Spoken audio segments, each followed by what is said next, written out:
Really quick, everybody, this entire video will be timestamped, so if you don't want to watch the whole thing and just get straight into a different topic, please check the chapter bar down below you or the pinned comment. Timestamps will be there if you'd like to skip to any particular part of the video. Hello, everybody, and welcome back to another video. If you're new here, my name is Kyle. I am your guy with many YouTube channels, and welcome back to Let's Talk Clen, everybody. This is where I ask you guys to jump into the Discord server. By the way, description, pinned comment down below. We would love to have you there. We make lots of videos just like this, and I ask you guys to give me something to talk about. Usually we talk about Fortnite, Epic Games, but of course, we can talk about anything at all. With that being said, guys, thank you so much for being here. Let's get into it. Thoughts on Epic needing to do more to prevent offensive maps from getting released? Now, of course, like, we haven't done that Let's Talk Clen in quite a little bit. I want to say has it been like a month? Regardless, this whole creative controversy, map maker thing, the offensive maps going on has been a thing for a little while, and Epic Games just has more moderation on it. They said that they're going to look into taking down these maps, and I haven't seen any crazy maps come up since, so it looks like Epic Games is really on the ball, but I just think, like,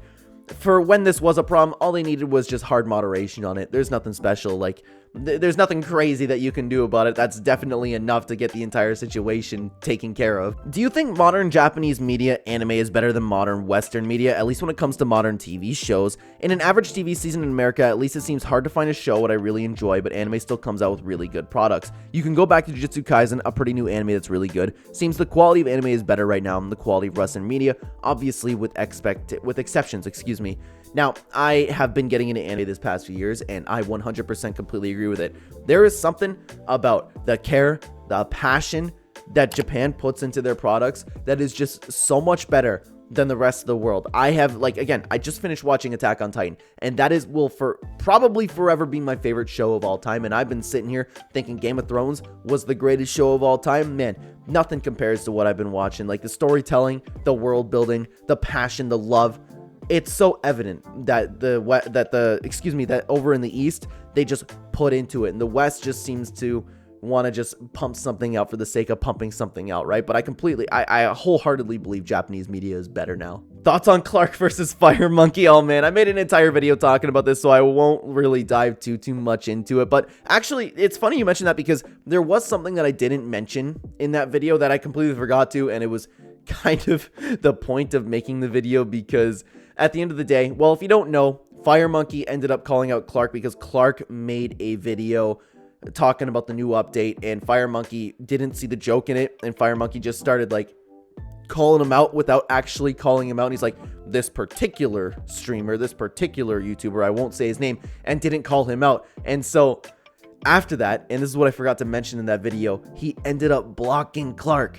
How wild is that, dude? How wild is that? So he's not going to call him out, but this dude's going to block him on Twitter, and Klarque wanted to have a conversation on stream about it, have a conversation about the situation that isn't really a situation, and then FireMonkey just doesn't want to, dude. So it looks like, and it's been a little while now, so it looks like that's the complete end to it. But you know what? You never know. You never know. It could just stir up again. FireMonkey could just attack him again, which would be kind of funny in my opinion. I'm down for it. How would you respond if that Lachlan thing happened to you? I'm going to assume you're talking about the video that I made. If you guys don't know what I'm talking about, if you like, it's a great video, I think. Go check it out. But Lachlan ended up just some clip about Lachlan a little while ago, or some screenshot from Lachlan ended up resurfacing, and people were really dogging on Lachlan a little bit because some kid was messaging him while he was streaming that he was going to, you know, I'm trying to figure out a good way to say this on YouTube, delete himself from existence. And that sounds bad, but I mean, like, that's the only thing that I can come up with. I'm not making a joke, I promise. But somebody was saying that he was going to do that, and Lachlan ended up saying, unfortunately, I'm streaming right now, but it was a longer message, though, so we don't know what he was actually writing. But people were dogging on Lachlan for that. A lot of people thought that Lachlan should have ended his stream, or Lachlan should have talked to this guy. But if that happened to me, honestly, like, I would make sure that nobody on stream saw it. I would have a private message. If it was real, I'd offer to talk to the person, even though I wouldn't really believe it was real. But that's the thing. A lot of people just want attention, right? A lot of people just want attention, but you never know. You never know. So I would absolutely offer to talk to this person in hopes that it's, well, actually, I wouldn't hope it's real, because that would be sad if somebody's in that mindset, right? But I mean, you get the point that I'm saying. I would hope that it's not like, there's no good way to say that. There's no good way to say that. If I hope that it's real, then that's bad. But if I hope it's fake, then it's just wasting light. Like, you know, That was a horrible situation. But I mean, if I was messaging somebody and I said, hey, I'm streaming right now, I'd like to talk to you later, and people ended up seeing that, I'd be like, what do you guys want me to do? What do you guys want me to do? I'm not going to end stream. I'm not going to end stream for this. Hey, sit. And I would extend like the conversation. I'd say, hey, sit here. I can't talk to you right now, but I will absolutely talk to you when I'm done the stream in like an hour or so. That's what I would do. But Lachlan did not deserve everything that happened to him there, man. In your most video, you said you do voiceovers. Are you willing to elaborate on that? I.e., is it closer to voice acting or just small one-off gigs? Oh, it's a lot of just one-off gigs. It's a lot of people, like, I started by posting on Fiverr. Now I have some people actually, like, actively search for voiceover work, and they take a cut, they send it over to me, and that's so you might bump into some YouTube videos with my voice in it. I don't think that'll ever happen because there's a big trend right now with a lot of people wanting to start automated YouTube channels, and they just hire a bunch of people. But the problem being they don't want to pay for voiceover work because they don't see success from YouTube right away, or it's a lot of people who buy YouTube channels and then want to automate it, so they start off with like 1,000, 5,000 subscribers and then are shocked that they get no views. So it is a lot of small one-off gigs where I record like maybe not necessarily one-off, or record like 5 or 10 for a channel. People don't see the success from that channel and then they end up giving up. But I do work with quite a few channels that have been very consistent. So again, it started off with a thing on Fiverr. Now I have people looking for work and messaging me about it. So it is a ton of small one-off gigs. So if you happen to hear my voice and you happen to hear me talk about a YouTube channel and it's not part of the Clen channel, it's not mine. What were you thinking when you saw the Cypher notification before you looked at what it was about? Oh my god. Actually, to be honest with you, I was more confused. I was like, what? SypherPK, if you guys don't know what I'm talking about, I made a video talking about it. Mr. JOY, I had a tweet about SypherPK. I replied to him. I kind of forgot about it, and then I came home to open my phone, and SypherPK replied to Mr. JOY, which I was just in the thread, but I ended up looking at my phone and seeing a SypherPK notification. I was like, I didn't really know what to think about it. I was just like, huh? And then I opened my phone, and then I realized what exactly it was about. It's still so funny to me that Mr. JOY tweets as he hit his head, and SypherPK sees it and replies to it. It's so funny to me. You probably saw this coming, but thoughts on Disney owning 10% of Epic? They invested $1.8 billion. I personally think this could be a good or bad thing as long as collabs in the metaverse don't become the main aspect. I'm fine with it. Just hope we don't get consistent collab season, which unfortunately might happen. I actually don't know if we're going to get a consistent collaboration season, or at least consistent seasons that are collaborations. But I made a whole video talking about this. It worries me. The potential for collabs, the potential for mythics, the potential for fun 2-week events is completely at a high. But you gotta question anytime Disney gets their fingers all over something. Look at what they did. I will sit here and I will say they've damaged Star Wars for me, and they've damaged Marvel for me, and off the top of my head, I'm sure there's other stuff that they damaged. So I'm very skeptical about it, but the fact that they only have 10%, maybe they don't have a ton of say, but at the end of the day, they're getting a little bit of say. Worries me, but we'll have to wait and find out. Oh, continuing on with Disney, are you worried about the political pushes Disney might make in Fortnite now? Yeah, but for the reason being, that might be all they focus on. I would really, I'm being completely honest with you guys, I wouldn't care. I wouldn't care if they just focused on giving us a really good, let's say Disney was in charge of a Fortnite season, right? Let's just say for sake of argument, they probably won't be, but if they are, you know that their entire objective would be to get a message out there. I don't care if you want to get a message out there. I want a good Fortnite season. If they happen to do that while pushing something, I still don't think it belongs in video games, but at the end of the day, I wouldn't care. I'd be happy. I'd be having fun. That's all that matters to me. Give me a good Fortnite season. You just know that that's not going to happen with Disney. I'm not sure if you can answer this, but I have to ask, what are Dagwami, Klarque, Clint, and Jojo Josiah like when they aren't on stream? I'm a fan of all three, especially Dagwami. Hey, they're all fantastic people. I'm not going to lie to you. I don't talk to them like we're like the best friends in the world, but we definitely have conversations off stream. We are definitely, I hope they would feel the same to me. I believe that we are getting closer as friends, which is really cool to see. We send stuff to each other, but it's not like it's really tough because I'm still in the process. I definitely know these guys, but I'm still in the process of really getting to know these guys as friends. They are awesome to stream. They are pretty much exactly as they are advertised on stream. That's why I really like them, to be honest with you.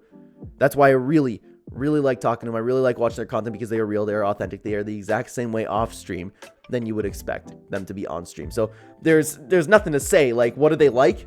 They're like they are on stream. And that's why they're such great streamers. They're such great YouTubers because, again, they're exactly how they are. And I can't wait to continue to get to know them. I can't wait to build a bigger connection with them. They are all fantastic people, and I'm very, very honored that I got to meet them. This may be outdated by the time you read this, but what are you doing anything for reaching 10k subscribers now?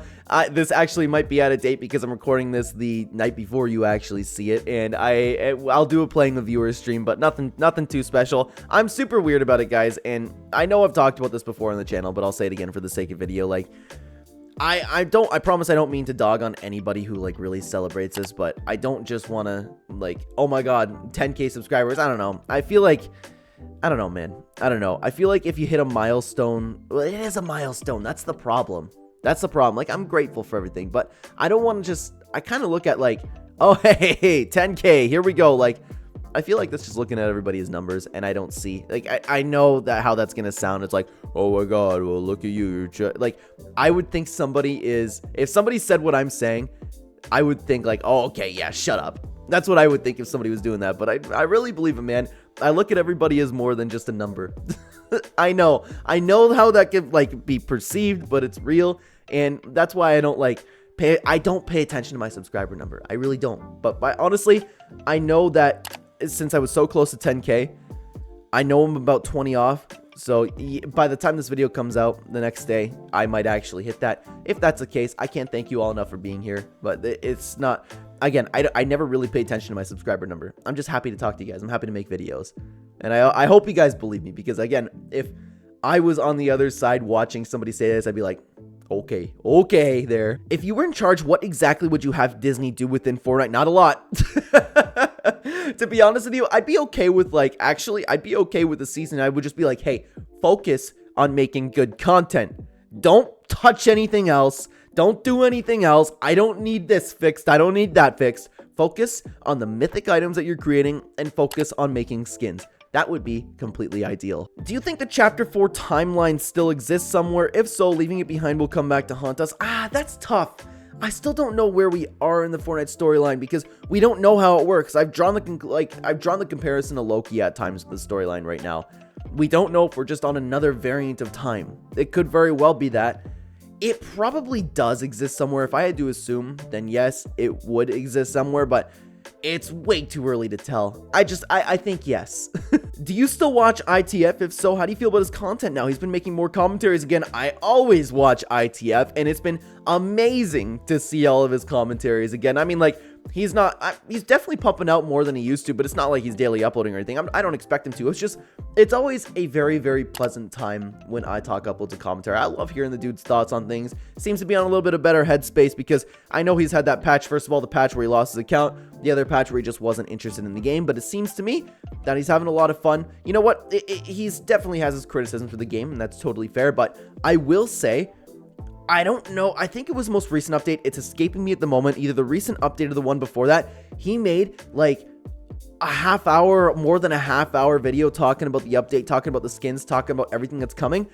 If he did that all of the time, I would be the happiest iTalk watcher there could possibly be. I love iTalk's long videos. I loved him reviewing every skin. I love those types of videos. I just like hearing like the dude's a comfort channel, man. He is an awesome creator. I love hearing his thoughts on things. So I hope he does that moving forward with huge updates, but I don't know if that was a one-off. Regardless, I still watch ITF. I will continue to watch ITF, or I guess IT.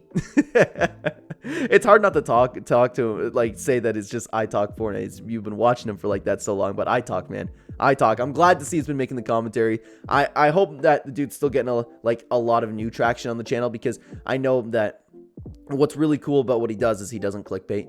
He uploads the item shop, he uploads what he's talking about, and I can relate to that. Like, in the sense, like, don't get me wrong, I definitely have my fair share of clickbait, but I mean, like, just upload what you want to talk about. I respect that. That's why I love watching him, dude. I love watching that guy. I'm happy he's been making commentaries again. But speaking of commentary videos, guys, I want to point you over to this video, which is probably on this side, actually. Probably on this side. I'm still getting used to my new camera, my new setup over here. It's about Midas coming back and how Epic Games cannot drop the ball on it. Check it out. Thank you so much for being here, guys. Take care.